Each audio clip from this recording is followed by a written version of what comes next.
you think about, there's some framing assumptions there too, but what do you think about that? Generally, I think that's not a terrible strategy. I do think PulseX is more of a medium-term strategy. I think in medium term it does really well. I think initially it's going to do not that great. It still will do some X's off the bottom, right? Like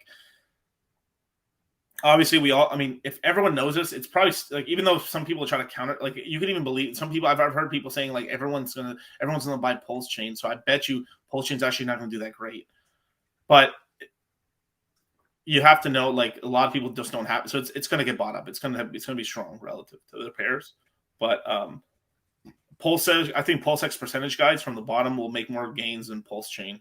I think in terms of but price number go up. But by the time but it's all depending on when you have faith in it, right? By the time people have faith in PulseX, PulseChain probably will give you more returns, right? But if you're some of the people who did believe in it when it's in the shitter, then you'll probably make more gains or equal to the gains of PulseChain, just because how much more it's going to dip down percentage wise to itself and stuff. But I don't like talking about prices. I can talk in general, like, like X is down and stuff like that, or ratio trades, of course, that's fine. Mm-hmm. But I like having it being real. Once I see it live in action, I can figure out the psychology of the market at that point, and then I can sort of figure out a good trajectory. And I'm usually pretty accurate on it and stuff. Obviously, you can't be 100%, but like you can more or less get a gist, like sort of you can sort of like kind of figure out what's going on from there. But I think AK's strategy is not wrong. It's all about like what you're doing. What you're doing is you're counter trading human emotion, which you can do, right? But you got to like the thing is you have to be almost robotic, or you have to be very emotionless when you're trading against humans, because they're very emotional people. But there's also that famous expression of I can be irrational longer than you can be solvent. Mm-hmm. Right.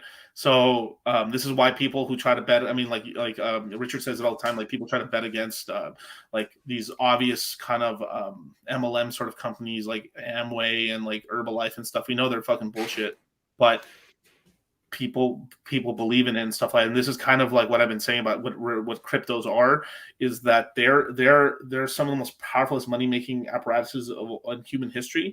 But they're a fusion of multiple things. Imagine like this is what, like, I like watching sports here and there a little bit. I mostly like fighting sports, but for most of my life I really hated soccer or football. I mean, basketball is okay, I guess, but like but mostly team sports and stuff, because sure, if like you back the team, you're like, yeah, my team won. What did you get out of it?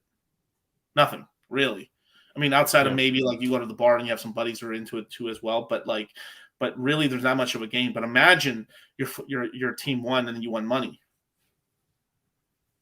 That it's mixed. I mean, cryptos are basically you're fusing a community with a religion with money. Very, very powerful combination. Very powerful. And so some people could be like some of these like some of the famous people that I use, like maybe the XRPers, maybe the Zenners or the XRPers of this cycle or whatever. But they can be so emotionally invested, but use their high intellect to basically come up with every reason, copium, for why they're not wrong. Now, people say this about every community. They can say it about the hexagons as well and stuff, right? But so I mean, Zen will probably have a pump at some point. I mean, maybe deep into the bull market, but at some point they are going to be right. It's like a wrong clock's right twice a day. It's bound to happen.